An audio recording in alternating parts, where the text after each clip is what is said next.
பார்க்க போனா egg soup. முட்டையை உடைச்சிக்கலாம்.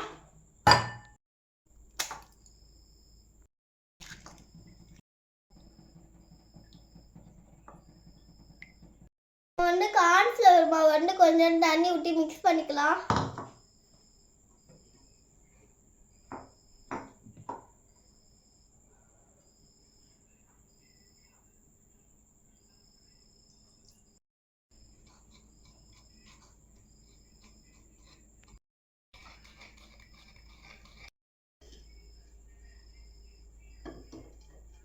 இப்போ நம்ம தண்ணியை கொதிக்க வச்சுக்கலாம்.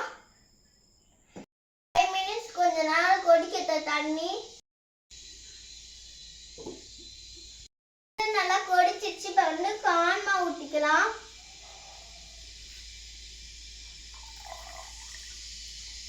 கொதி வந்தாச்சு. 1/2 ஸ்பூன் கரம் மசாலா போட்டுக்கலாம்.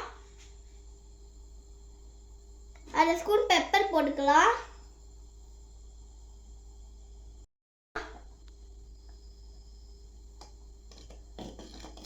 ஊற்றிக்கலாம்.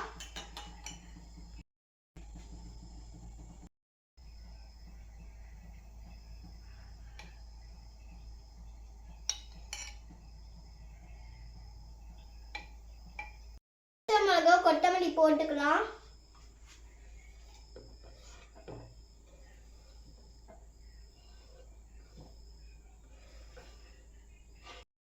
மிக்ஸ் பண்ணிக்கலாம். 1 ஸ்பூன் உப்பு போட்டுக்கலாம்.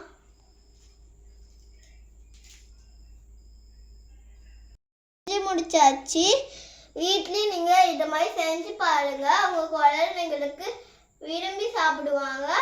ரொம்ப உடம்புக்கு நல்லது, உங்க குழந்தைங்களுக்கு நல்லது.